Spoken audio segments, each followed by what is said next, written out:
Here's what most people don't realize. You're not free. You think you're making choices, but you're actually asking an invisible committee for permission with every decision you make. Should I post this? What will people think? Should I say this in the meeting? Will what I say impact my credibility? Should I pursue this career change? What will my industry peers think? Should I wear this? Will I fit in? Every choice runs through a filter. Will this get me approval? Will this cost me belonging? This isn't weakness. This is wiring. This video explores the underlying neuroscience and psychology that influences our deep desire for belonging, and how leaving it unquestioned can become a trap. For 99% of human history, tribal acceptance literally meant survival. Being cast out meant death. Your ancestors who cared desperately about group approval survived. The ones who didn't care, they didn't pass on their genes. So you inherited a brain that's hardwired to constantly scan. Am I accepted? Am I safe? Do they approve of me? This was adaptive when rejection meant starvation. But today, it's a prison. Roy Baumeister's research on the need to belong shows that humans have a fundamental drive for interpersonal attachments. We will endure significant psychological distress to maintain group membership. Further research from Naomi Eisenberger's neuroimaging studies reveal that social rejection activates the same brain regions as physical pain. Your brain literally processes social exclusion as a threat to survival. And here's the kicker. This mechanism is so powerful that even anticipated rejection triggers the same response. You don't even have to be rejected. Just imagining it is enough to keep you in line. You're not avoiding risk. You're avoiding the feeling of being exposed.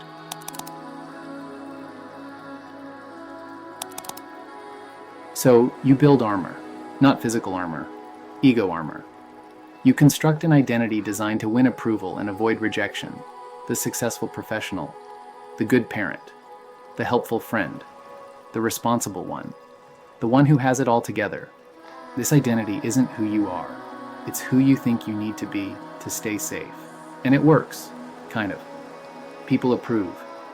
You belong, you're safe. But there's a cost. The real you, the one with doubts, desires that don't fit, thoughts that would shock people, that version gets locked away. Because exposing it feels dangerous. Psychologist Karen Horney called this the idealized self, the image we construct to meet what we believe others expect. Carl Rogers described the gap between our real self and our ideal self, and showed that the larger this gap, the more psychological distress we experience. But here's what's troubling. The more you invest in this armor, the more terrified you become of losing it. Your entire sense of safety is now dependent on maintaining this constructed identity. And anything that threatens it, failure, criticism, being truly seen, triggers existential panic. This is why successful people have breakdowns. Why accomplished professionals freeze at the thought of changing careers. Why people stay in relationships that don't fit, because being alone feels like death. It's not actually about the career or the relationship. It's about the ego armor you've built around these things. Take them away, and you feel naked, exposed, unsafe. The ego isn't your enemy. It's just terrified of being seen without its armor.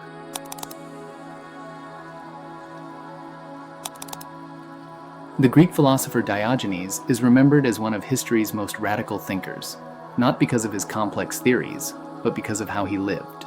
He deliberately violated every social convention. He ate in the marketplace, scandalous at the time. He lived in a barrel. He walked around with a lantern in daylight, claiming to be searching for an honest person. He wasn't doing these things to be difficult. He was demonstrating something profound. Freedom comes from developing tolerance to social exposure. The Greeks called it anaidea, which translates as shamelessness, but better understood as imperviousness to social judgment. Diogenes had something modern psychology now calls exposure tolerance, the capacity to tolerate discomfort when your ego feels vulnerable. In exposure therapy, patients gradually face feared situations until the fear response diminishes. Someone with social anxiety might start by making eye contact, then progress to small talk, then public speaking.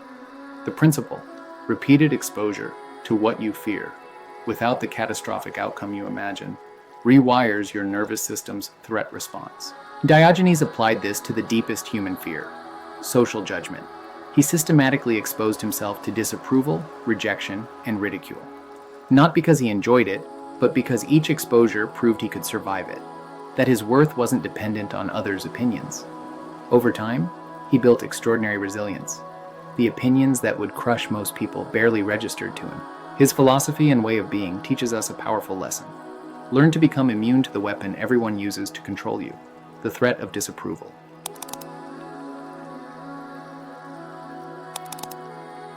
Diogenes' principle is more relevant today than ever. Think about what controls your behavior right now. You don't post certain thoughts because, what would people think? You don't pursue that career pivot because, what would your industry peers say?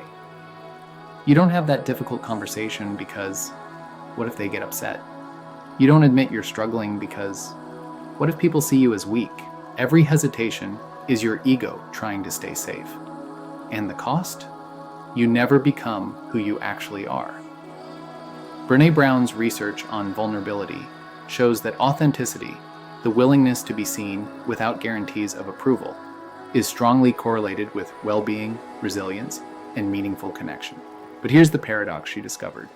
You can't be authentic without exposure tolerance, because being truly seen means risking disapproval, and most people can't tolerate that risk. In self-determination theory, we learn that autonomy is one of the 3 fundamental human needs.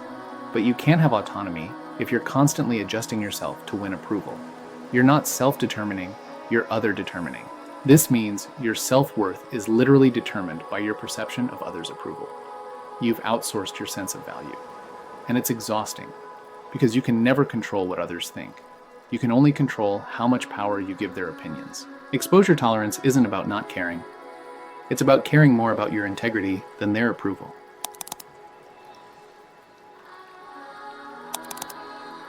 So how do you build this capacity? How do you strengthen your tolerance for being exposed? Recognize that this isn't just mental work. Your nervous system holds the patterns of approval seeking. Real change happens through the body. One practice is grounding. Before any situation where you risk social judgment, you need to establish somatic safety. A felt sense in your body that you're okay, regardless of others' responses. Try this. Plant your feet firmly on the ground. Feel the contact between your feet and the floor. Press down slightly, and notice the ground pressing back. This activates your proprioceptive system, telling your nervous system you're physically supported. Place one hand on your heart, one on your belly. Take 3 slow breaths, feeling your hands rise and fall. This activates your ventral vagal system, the part of your nervous system responsible for social engagement and calm presence. Say internally, I am here, I am grounded. Others' responses don't determine my worth. Do this before meetings where you'll speak up, before posting something vulnerable, before any micro exposure. You're training your body to feel safe, even when your ego feels naked. Another practice is somatic activation. When you feel the urge to seek approval or avoid exposure, pause and scan your body. Where do you feel it? Is your chest tight? Stomach clenched? Jaw locked? Shoulders raised? Breath shallow? Don't try to change it. Just notice it. Name it. There's tightness in my chest. There's tension in my shoulders. This practice, called interoceptive awareness, creates space between the sensation and your reaction to it. You're no longer hijacked by the feeling. You're observing it. Then try this. Gently shake your hands and arms for 30 seconds. This discharges activation from your nervous system. It's what animals do naturally after a threat passes. They literally shake it off. You're teaching your body that anticipated social threat isn't the same as actual danger. The activation can move through you without controlling you. A third practice, somatic anchoring in discomfort. Take cold showers, but here's the key. Stay present in your body while you do it. As the cold water hits, notice every urge to escape. Your breath quickens, your muscles tense, your mind screams to get out. But instead of dissociating or fighting, practice staying present. Slow your breath deliberately. Soften your jaw. Relax your shoulders, even as the cold continues. You're training your nervous system to tolerate intense discomfort without collapsing or fleeing. This exact capacity transfers to social exposure. When someone criticizes you or when you risk rejection, you'll recognize the sensation, Your body knows this feeling from the cold shower. And it knows, I can stay present. I can breathe. I don't have to flee. A fourth practice is to regulate between exposure. This is a form of somatic experiencing therapy. You need to teach your nervous system that it can move between activation and regulation. After any micro-exposure, like sharing something vulnerable, or after you've risked disapproval, immediately practice self-regulation. Place both hands on your thighs. Press down gently while taking slow, complete breaths. Feel the weight of your body in the chair. Notice 5 things you can see, 4 you can hear, 3 you can touch. You're creating a deliberate pendulation. Exposure, regulation, exposure, regulation. This teaches your nervous system. I can handle exposure because I can always return to regulation. Over time, your window of tolerance expands. What once felt unbearable becomes manageable. Finally, try to create a somatic sense of worth. This is the ultimate practice, learning to feel your worth in your body, independent of others' approval. Try this daily practice. Stand with feet hip-width apart. Feel the full length of your spine. Imagine a string gently pulling the crown of your head toward the ceiling while your feet root down. Place your hand on your heart. Feel it beating. This heart has been beating since before you were born. It doesn't beat to earn approval. It beats because you're alive. Say, I have inherent worth. It doesn't increase with praise or decrease with criticism. It just is. Stay with this for 5 minutes daily. Notice any resistance, any voice that says, but you have to earn your worth. Just keep returning to the felt sense. Your body is here, alive, worthy of existing, regardless of anyone's opinion.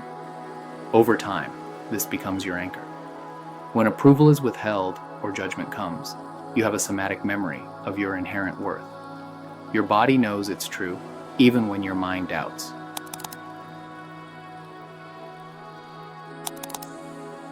Here's what people get wrong about ego death or exposure tolerance. They think it means you stop caring about anything. The opposite is true. When you're no longer controlled by the need for approval, you become free to care about what actually matters. Think about every person who changed the world. They all had extraordinary exposure tolerance. They endured ridicule, rejection, and social ostracism because their commitment to their values was stronger than their need for approval. When your ego's need for armor dissolves, what remains is this: clarity about what you actually value, courage to pursue it regardless of others' opinions, compassion for yourself and others still trapped in approval-seeking connection that's deeper because it's authentic, not performed. Freedom that comes from not being controlled by invisible committees. You're not harder or colder. You're softer but stronger, vulnerable but unbreakable. The paradox: when you stop needing approval, people respect you more, because authenticity is magnetic. Fearlessness is attractive. Integrity is rare. Develop your capacity to tolerate being fully exposed. Do this by building your exposure tolerance one somatic practice at a time. Do this enough times, and something remarkable happens.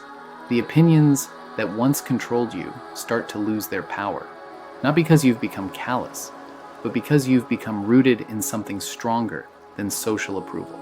You've remembered who you are beneath the armor, and that person, they don't need permission to exist. If this resonates with you and you want to go deeper in breaking free of your conditioned patterns, beliefs, and behaviors, join the Change Mindset community. It's for the professionals brave enough to question the old playbook. The Change Mindset community isn't for everyone. It is for those who feel the shift and know they need to adapt before disruption decides for them. Inside the community, we don't just talk about change, we train for it. Neuroscience-backed tools and real-world leadership coaching. This is for people serious about reinvention, not just inspiration. Subscribe to this channel for powerful insights on navigating uncertainty, leading yourself with clarity, and building a mindset built for change. Then visit www.changemindset.co and take our free Change Mindset quiz, 15 self-reflective questions to see if you are ready. Remember, change waits for no one.